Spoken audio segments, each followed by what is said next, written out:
Estamos começando a nossa live de hoje. Agradeço os 624 mil inscritos no meu canal. Estamos chegando quase a 625 mil. Pouquinho, já está chegando. Muito obrigado mesmo. E sempre digo, você que gosta do canal, assiste às lives, às entrevistas, a perspectiva que nós temos, né? Sempre analítica, crítica, propositiva. Indique a uma amiga, um amigo. É muito fácil. Canal no YouTube, Marco Antônio Villa. Liga para ativar as notificações, que é o sininho que avisa as novas postagens. Coloque like no que vocês gostarem e utilize da página dos comentários, logo embaixo, debatendo, propondo, sugerindo. Né? Lembro também as entrevistas, postamos uma entrevista com o presidente da Ordem dos Advogados do Brasil, a OAB, Felipe Santa Cruz, está bem interessante, colocando a postura dele, né? Um pouco da ordem, né? Ele é presidente do Conselho Federal, entenda-se, é um colegiado, como ele faz questão de lembrar, mas também sua posição em relação ao momento que nós estamos vivendo. Essa é a última entrevista e temos uma série de outras que já estão programadas para amanhã, sexta e sábado. Portanto, estamos com um leque bem grande aí de entrevistas, sempre com aquela perspectiva, visão plural, democrática, tentando qualificar esse objetivo central do canal, reflexões sobre o Brasil. Lembro também o clube de membros, né? Todo dia eu faço, não soa bem, né? Destaco, fica melhor, né? O clube de membros. Basta olhar o retângulo em azulzinho, seja membro. Vocês clicam lá, tem os selos, emojis, tem um encontro sobre cultura, né? Na última sexta-feira do mês, agora a última sexta-feira é 30, né? E tem um encontro sobre política, do balanço, que o último domingo, nesse mês, é o dia 25 de julho, dia de São Cristóvão, isso eu não me esqueço, foi quando eu mudei para... mudei de São José do Rio Preto, dia de São Cristóvão. Então, ali, e também temos de recordar, no sábado para domingo, também nós vamos estar postando no Clube de Membros a questão do meu último livro, um bate-papo, uma conversa sobre o que é o meu último livro, a História Geral do Brasil, a sua história concisa. Isso é muito fácil, clique lá no Seja Membro, tem as informações, são muito simples, né? Tanto sobre isso, tem o bronze, o prata, está tudo ali, as informações. É importante para a gente manter esse espaço no campo democrático, plural, republicano. Lembro também que no Twitter vocês podem me seguir pelo Vila Marco Villa, no Instagram pelo @Marco Antônio Villa Oficial e na plataforma de curso www.cursovilla.com.br. Lá vocês encontram todas as informações sobre os 3 cursos que estamos oferecendo, ou seja, História Política das Constituições Brasileiras, História da Ditadura Militar no Brasil, que é fascismo, www.cursodovilla.com.br. Tem o principal assunto do dia, claro, a chamada reforma ministerial, uma piada, uma coisa ridícula, mas vamos tocar antes em algumas questões. Tem uma questão importantíssima e que eu li na Folha de São Paulo, que eu queria destacar para vocês. É uma notícia cujo título é Covid provoca pandemia oculta, entre aspas, o pandemia oculta, e deixa 130 mil órfãos no Brasil, indica estudo. Né? Trabalho contradiz na linha fina ideia de que os mais jovens não são afetados pelo coronavírus. Ao menos 130 mil crianças brasileiras de até 17 anos, crianças e adolescentes, entenda-se, né? Ficaram órfãos por causa do Covid-19 entre março do ano passado e o final de abril desse ano. Nós estamos em julho, final de abril. 130.363. É uma pandemia oculta, diz os autores dessa estimativa, foi publicada nesse artigo na revista científica muito conhecida chamada Lancet. Isso aqui é gravíssimo, porque nós falamos de um monte de coisa e tem o drama pessoal mesmo, não é a questão estrutural, o país, a reforma política, o reposicionamento no mundo, não, questão concreta, 130 mil órfãos no Brasil. E se nós partimos do pressuposto daquilo que expôs, veja a entrevista no meu canal, do Dr. Pedro Halal, né, ele fala de cada 5 óbitos, 4 poderiam estar vivos aqui entre nós. Se nós pegarmos essa relação, ao invés, claro, fazendo um paralelo, 130 mil órfãos, nós poderíamos ter um número muito inferior, ou seja, mais de 100 mil que não seria órfão, e que já seria muito alto, 25 a 30 mil órfãos, tal, se seguíssemos a mesma proporção do professor Halal, ou seja, é terrível a tragédia que foi feita no Brasil, uma tragédia planejada, é um genocídio planejado pelo assassino Jair Bolsonaro. Ali que é a questão central, que nós não podemos perder o foco. Nós temos um governo assassino formado por ladrões, por bandidos, corrupto, né? Não falta exemplos para tal, crimes de responsabilidade abundam. Né? Só não vai para frente porque nós vemos uma conjuntura estranhíssima, que no futuro os pesquisadores, ao analisar o período 2020-2021, vão falar assim, puxa vida, o que é que estava acontecendo? Porque não falta o crime de responsabilidade, assim como a infração penal comum, mas não vai esperar que o Augusto Aras, agora reconduzido, a PGR vai fazer a acusação do presidente como deveria fazê-lo. Mas isso daqui é importantíssimo, e explorar essa questão. E uma outra questão importante, que são os idosos que faleceram e que, com aposentadoria, sustentavam os filhos e os netos. E são também milhares, milhares, milhares e milhares. Então, existe uma tragédia oculta, vou usando essa mesma expressão, entre aspas, né? Que é terrível que o país está passando. E é inacreditável que aquilo que marcou durante um certo momento no Brasil, se falava em solidariedade, isso desapareceu. Essa é a grande tragédia, e outras tragédias que são correlatas, como os sequelados pela Covid. Por quanto tempo não se sabe, porque a Covid é uma coisa nova, a Covid-19. Esses sequelados serão por 5, 10, 15, 20 anos, precisarão de tratamento, remédios, fisioterapia, apoio emocional, recolocação no mercado de trabalho. Como vai ser? Ninguém discute isso. O governo, que deveria estar discutindo, apontando essas questões dentro do Ministério da Saúde. Mas esperar alguma coisa desse Queiroga é piada. Esperar alguma coisa da pandilha, né, que está essa malta que está lá no Palácio do Planalto, pode tirar o cavalo da chuva. Isso aqui, portanto, é algo que tem de ser explorado, né? Discutido. Explorado, eu falei no bom sentido, né? Analisado. Os políticos, especialmente do Congresso Nacional, se debruçar sobre essa questão, assim como sobre aquelas famílias que viviam do avô aposentado, daqueles netos que viviam do avô e filhos que viviam dos pais que tinham aposentadoria e perderam na Covid-19. Para a Covid-19, evidentemente. Bem, aí eu passei por todas as notícias, né? Agora anotei até alguma delas aqui, a questão do MEC, ontem o ministro da Educação, patético, o sujeito estava, o elemento chama-se Milton Ribeiro, ninguém conhece, né? Milton Ribeiro, um sujeito medíocre, inexpressivo, não conhece nada de educação, ficou notabilizado até agora por aquele famoso voo da FAB de Santos para São José dos Campos. Que coitadinho, em nome de Jesus, que ele é pastor também. Ele é pastor do Asmodeu, né? Ele é pastor, e esse pastorzinho, ele não queria ir de carro, coitadinho, ele ia se cansar. O Milton Ribeiro, um medíocre, nunca fez nada. Procure alguma coisa em termos acadêmicos, científicos, desse elemento, não é cidadão, elemento. Para mim, é elemento.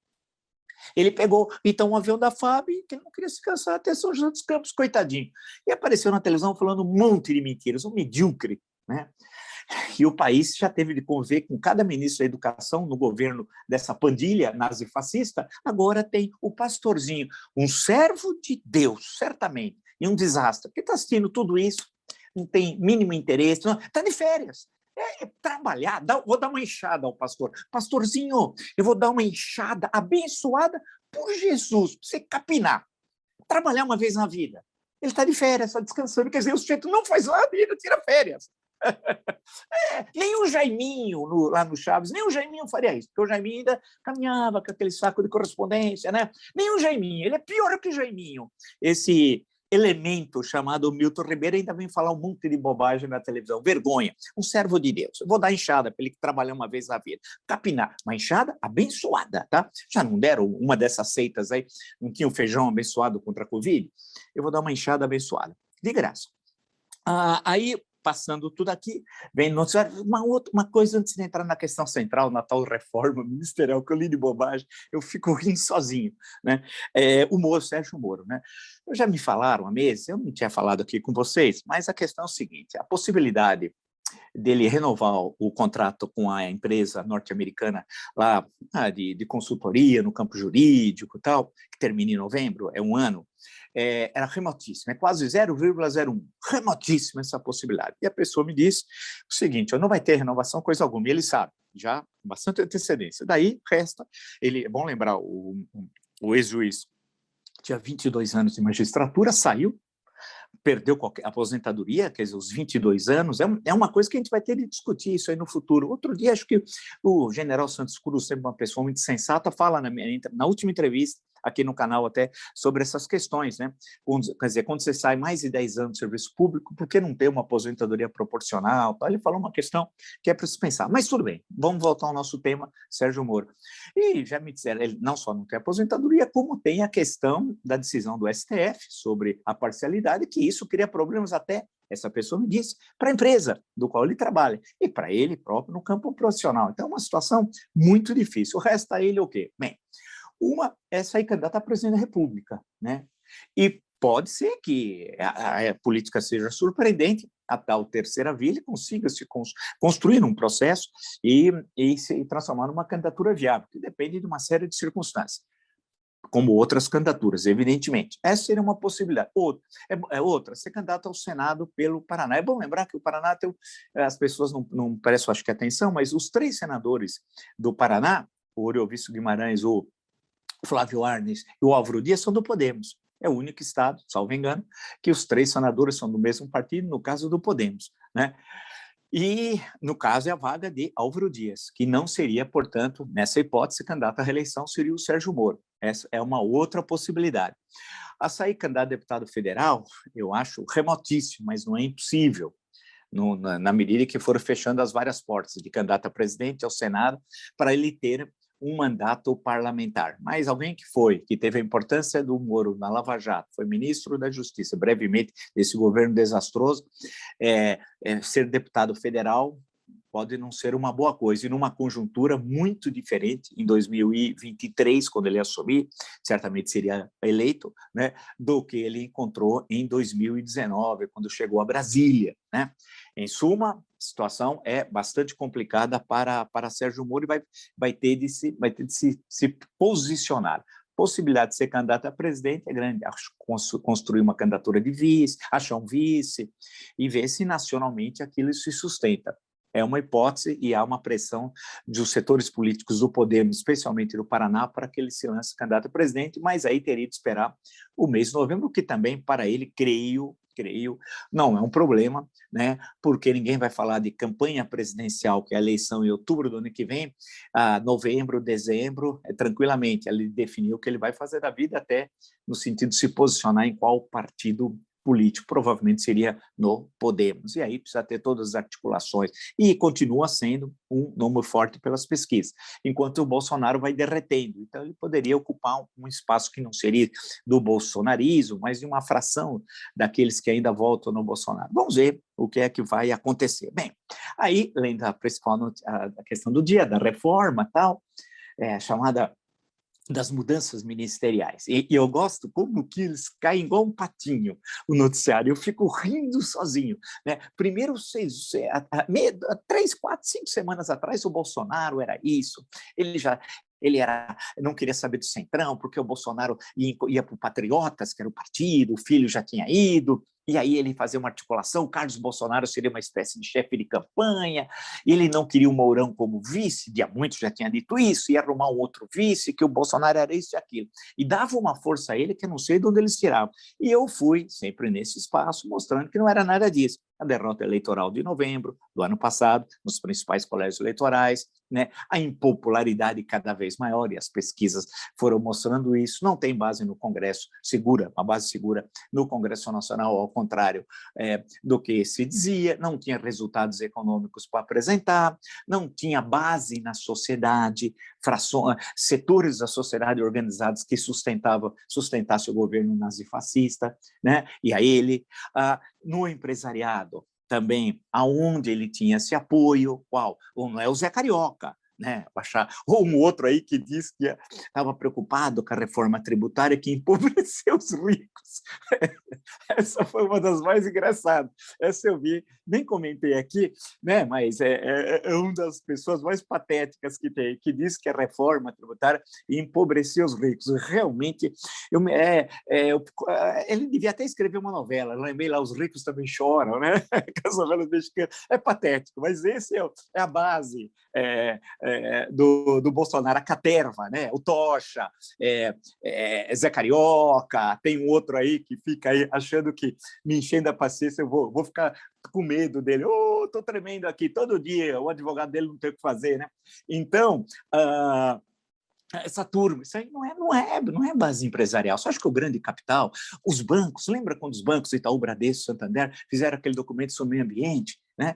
Ninguém está com esse governo criminoso, mas o presidencialismo imperial, aí voltamos, eu não vou discutir o presidencialismo hoje, isso é uma questão que um dia nós podemos ter em conta, mas isso até tem de ser quase que uma palestra, porque é uma coisa longa, tem de conhecer a França de 1958, o fim da Quarta República, uma longa história, que não dá para fazer um resumo aqui rápido.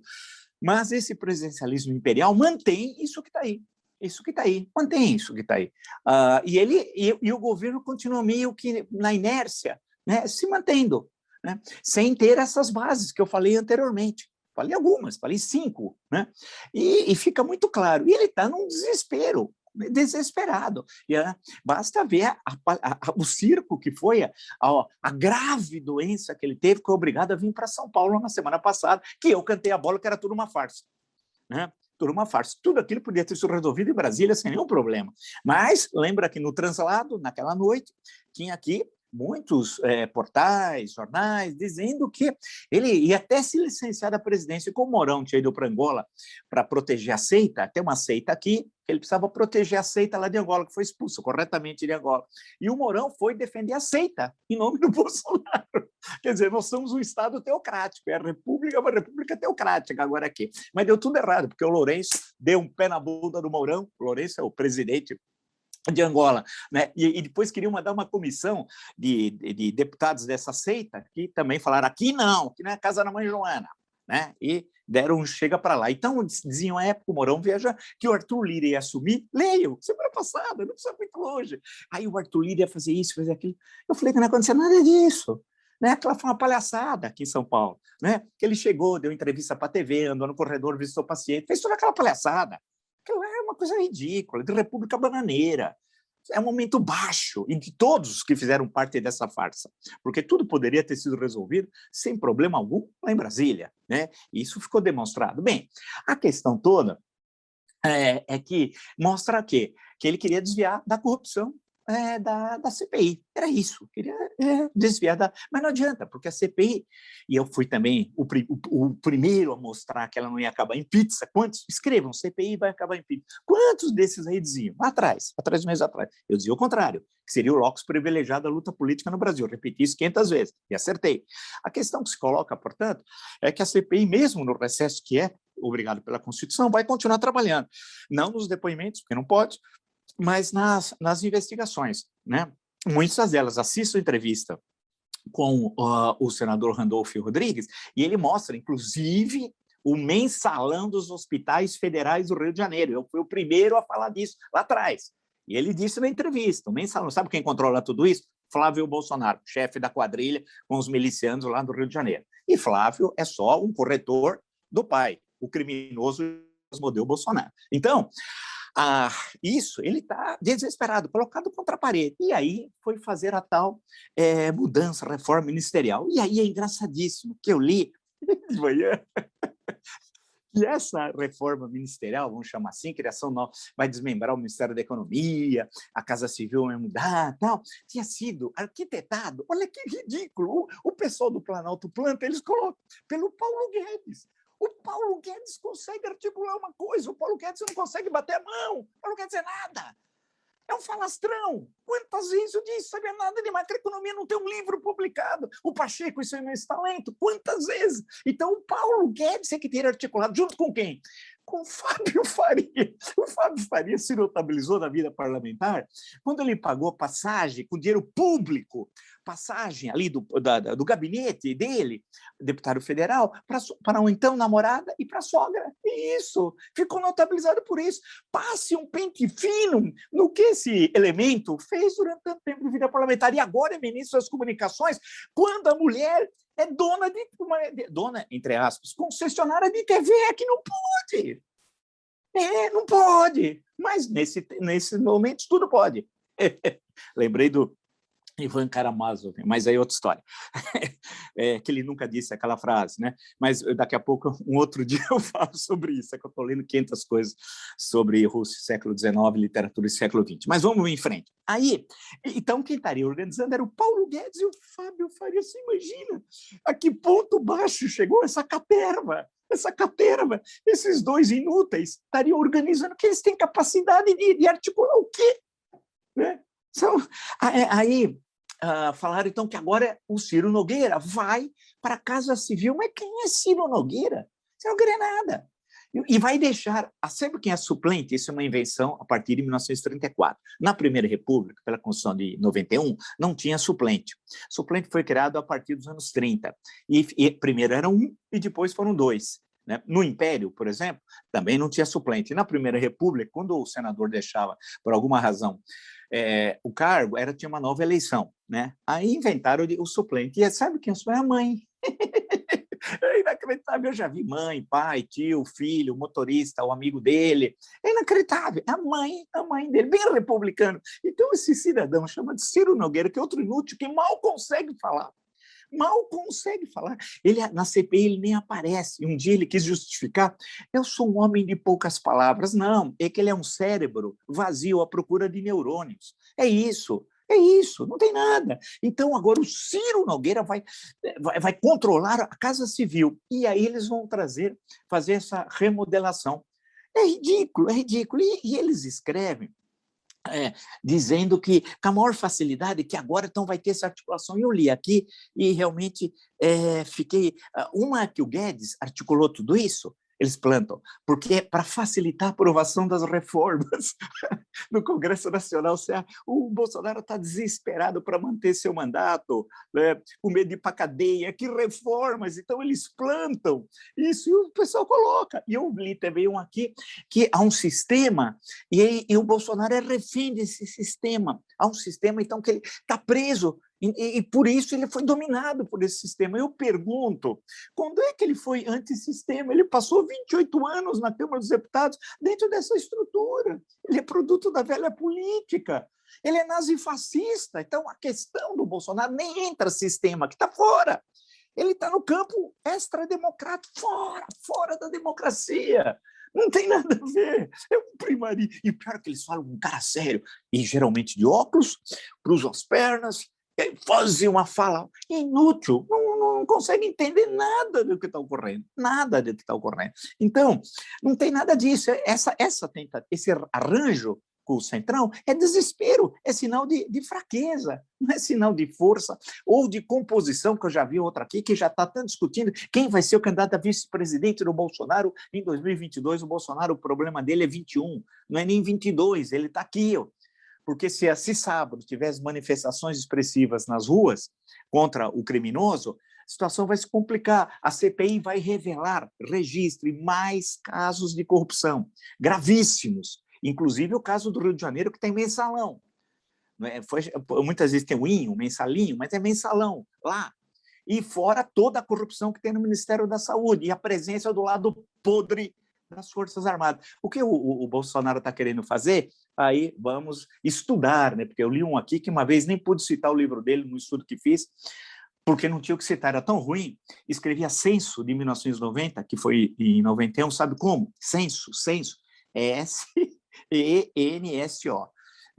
Até desfiz o livro, mandei para um sebo, não podia nem citar, porque o livro era ruim como um cão. Mas tudo bem, aí que a gente vê na hora de escrever o livro quem é, quem não, quem não é. Porque muitas vezes o cara escreve um artigo e o pessoal esquece. Bem, vamos lá. Aqui, no Collor Presidente, 30 meses de turbulência, reformas, intrigas e corrupção, o ano de 1992, lá, quando já estava a CPI funcionando, a partir do final de maio, início de junho, o Collor fez a mesma coisa. Chamou, sabe quem era o líder mais conhecido do Centrão? Ricardo Fiuza, já falecido, de Pernambuco, PFL. Um de vocês deve se lembrar, os que não se lembram, coloca aí no Google. Foi o desespero, o Ministério da Educação trouxe o Heraldo Tinoco, PFL, Bahia, tentou fazer uma articulação, trazer uns indicados pelo Antônio Carlos Magalhães, etc. Tal. E aí disseram à época, agora o impeachment não sai, né? Agora o impeachment não sai. É interessante, porque nesse meu livro, que tem algumas edições, eu trabalhei toda a pesquisa como se eu não soubesse o final. Assim tem que ser, né? Porque senão a história é pós-facto, você está escrevendo pós-factum, né? Você não pode dar aquele agente histórico que tomasse determinada decisão que você sabe que vai ocorrer, mas ele não sabia, e por aí vai, né? Então, O Collor fez, deu tudo errado. Você acha que Ciro... Vamos pôr a cabeça no lugar. Ciro Nogueira sustenta algum governo? Esse Onix Lorenzoni, que é um sujeito patético, eu gosto de ver o cabelo dele, é patético, né? Vai para o Ministério do Trabalho, né? Que isso que foi com aqueles invoices, lembra os invoices que ele acabou de mentindo há 2 semanas atrás? Que capacidade isso de articulação! E o Fábio Faria, aquele que pagou a passagem para a sogra, ex-sogra e para a ex-namorada com o meu, seu, nosso dinheiro, que capacidade esse pobre coitado tem, esse elemento? Então, e o Paulo Guedes o Paulo Guedes tomou uma pancada, porque eles estão pegando o Ministério da Economia e dividindo tudo, mostrando, olha, que não consegue fazer uma reforma tributária, que quis, na verdade, fazer uma reforma do imposto de renda, nem isso consegue fazer. Né? Em suma, a situação que tem, que o Bolsonaro tem, que nós estamos vendo, é gravíssimo. Ele sabe que ele está colocado contra a parede, é sinal de desespero. Eu já li aqui que o impeachment, eu recebi, mandaram pelo WhatsApp, não sei quem, né, a pessoa repassou, tinha 9 itens, ou 8 itens, e a pessoa dissertava como se ela fosse um gênio da raça, como se ele estivesse vendo coisas que só ele vê, assim, lá na frente. Eu gosto desses que vê lá na frente, acontece tudo o contrário, mas o pessoal esquece, dizendo que impeachment não existe a mínima possibilidade, que essa articulação com o Centrão já foi feita e já estão decidindo quem vai ser o vice, que é do Centrão, do Bolsonaro, e que Carlos Bolsonaro já está fora do comando da campanha de 22. E a pessoa vai falando na boa, como se fosse possível. Né? Não é, calma, não é assim. Né? Nós estamos vendo aqui esse tipo de coisa, vamos ver o que vai acontecer, porque tem variáveis que não são controladas nem por essa caterva nazifascista da pior qualidade, né, que não consegue ter nem a mínima capacidade intelectual, e ainda bem, porque senão nós estaríamos fritos, e nem por outras questões que estão fora do controle da caterva nazifascista bolsonarista, que aí envolve os partidos de oposição, as articulações, envolve aquilo que a gente nem sempre sabe que vai ocorrer. Por exemplo, se a CPI realmente, no Rio de Janeiro, fazer o que pretende fazer, e identificando a presença de Flávio Bolsonaro e da família quadrilheira, junto com milicianos lá nos hospitais federais, e é o estado que tem mais hospitais federais, o Rio de Janeiro, e aí tem a ver com a herança da época que foi capital federal, né, até 1960, e mais os documentos do Ministério da Saúde, e mais as histórias das vacinas, e tem os depoimentos logo na primeira semana, ali, 3, 4, 5 de agosto. Então, tem muita coisa. Então, ficam vacinando que agora tal... Não, e vocês... Note que os vaticínios vão mudando de semana para semana. Ora, ele já venceu o segundo turno de 2022. Questão de 6, 7, 8 semanas atrás. Mas como o sujeito pode falar isso? Ora, ele já articulou, ora que ele tem uma capacidade de comunicação. O Bolsonaro, que não consegue, tem 500 palavras no vocabulário, tem uma capacidade, ora que o apoio popular, porque as motocicletas, que é a maior motocicleta da história do mundo, tinha sido de São Paulo, foram contar, tinha 6.500 motos. Né? E de moto, achar que capacidade de mobilização é através de motocicleta. Não é um negócio inacreditável. Né? Então, se você vai desenhando o cenário, vai vendo o que está ocorrendo politicamente, e as pesquisas vão mostrando cada vez mais o ruim péssimo, já passou de 50%, dia muito, disparando, o ótimo bom lá para baixo, a desaprovação cada vez maior. Né? Os cenários possíveis, até de pesquisa para 22, mostram que ele está muito mal. Em suma, tudo isso que ele está fazendo não é que o sistema não deixou ele governar, como se ele tivesse uma construção de um outro sistema, porque ninguém governa sem uma ideia articulada, sem um projeto, nem projeto ele tem. É uma bagunça, basta ver como está o setor elétrico. A questão do setor elétrico é gravíssima, porque nós corremos o risco de um apagão nas residências, em tudo, e na recuperação econômica, porque como é que as empresas vão funcionar sem eletricidade? E não tem projeto, não tem nada, é uma desarticulação total. O que eles fazem é tentar correr contra o prejuízo, invita a Bolsa Família, faz não sei o quê, querem turbinar, como eles falam. Nada, isso daqui é uma piada. O que tem é turbinar a corrupção. Isso ele faz com muita eficácia. né? Então, é um cenário de isolamento total, de isolamento, de fraqueza. Porque se você chama Ciro Nogueira, aí é sinal que acabou. Eles chamaram antes a Flávia Arruda, vocês se recordam? Que a Flávia Arruda, deputada federal pelo Distrito Federal, esposa do Arruda, sim, do DEM, do Mensalão do DEM, grande Mensalão do DEM, não aconteceu nada, viu? Lembra quando tem aquela oração pela propina, os evangélicos se reúnem, supostos evangélicos, que na verdade ele é tudo gente do Asmodeu, né? Eles fazem aquela oração agradecendo a propina recebida, a Jesus pela propina recebida. Bem, era um preço não aconteceu nada, o tempo foi passando, aquela história, a República não foi proclamada ainda, né? E essa senhora foi eleita deputada federal e foi para o governo, que a Flávia Arruda ia fazer um monte de coisa. O que aconteceu? O que aconteceu com a Flávia Arruda? Agora é o Ciro Nogueira. Ah, sim. E o Onix, que ele não larga, vai para o Ministério do Trabalho, vai ter... Pode garantir. Se tiver cerimônias de posse públicas, que eles fazem aquelas cerimônias tal para ele discursar, aí o Bolsonaro vai falar aquelas bobagens, etc, etc. O Ciro Nogueira, que estava com o Lula em 2018, com o PT em 2018, e que falava que o Bolsonaro era fascista. Bem, agora não é mais, presumo, né? E está no governo e deixa a mãe como representante. Então, vocês estão vendo o cenário, é um cenário triste, é ruim, é patético, é uma ópera bufa, né? Só falta o Offenbach para fazer essa ópera bufa tal, que nós estamos assistindo. E que mostra, nós não estamos num drama shakespeariano, nada disso, nós estamos numa ópera bufa. E as análises é como se fosse um drama shakespeariano, não tem nada disso. A questão que falta é ação política. Até hoje, num jornal francês me pediu, aí eu respondi 4 questões, né? Uma delas era essa questão, eu falei, olha, assim, aquilo que eu falo sempre aqui, assim como o hábito não faz o monge, a crise não faz o impeachment. Né? A crise está aí. Agora, não é uma ação da natureza, como um vulcão, tsunami, né? Aí sim é uma ação da natureza. Não, é uma ação política, da participação de homens e mulheres numa conjuntura histórica, se posicionando contra o nazifascismo. A questão que se coloca, e isso é fundamental, o Brasil não aguenta Bolsonaro na presidência até outubro do ano que vem. Ele vai destruir esse país, vai ensanguentar o Brasil, vai destruir a economia, vai gerar uma guerra civil. É isso. Ele vai destruir as instituições.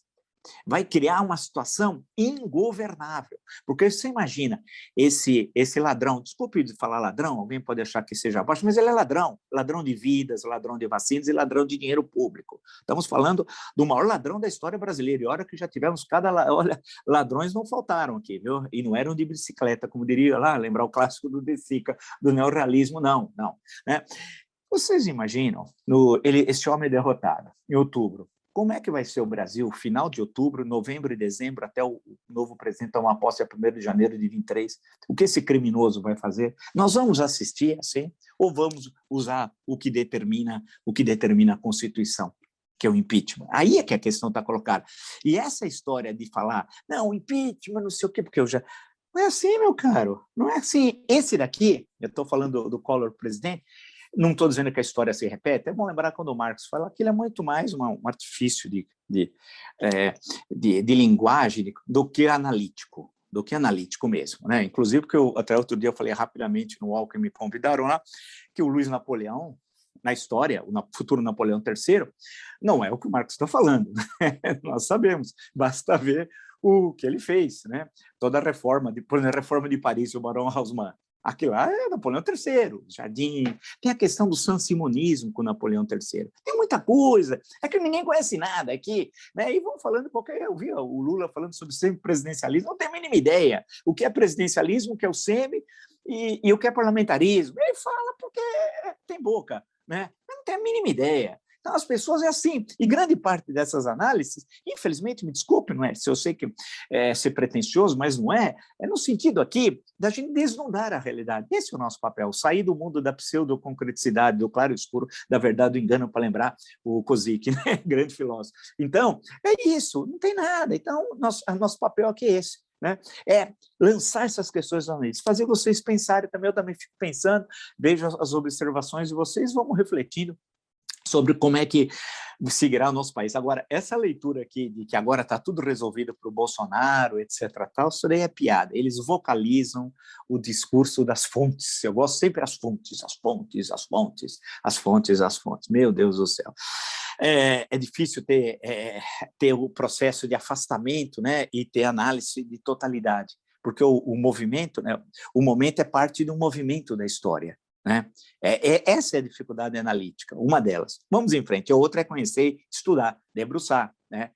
Como falava um cara do ME, muitos anos atrás, uma figura que foi expulso da UNB em 77 e foi para a universidade onde eu estava no DCE. Ele uma vez entrou lá no curso de Direito, e, puxa vida, era um pessoal complicado. Ele, tire as bundas da cadeira e vamos se manifestar, tal, fazia toda aquele... Era uma figuraça, não sei mais para onde ele foi e tal.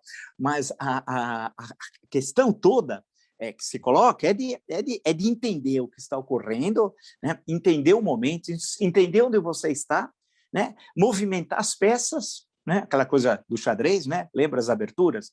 P4R, a abertura Rui Lopes, tal, aquelas coisas, e compreender o que está ocorrendo. É isso, e aí falta estudo. Né? Falta estudo, né? E estudo não se aprende da noite para o dia, não passa de mágica. Você não vai na gôndola do supermercado e compra.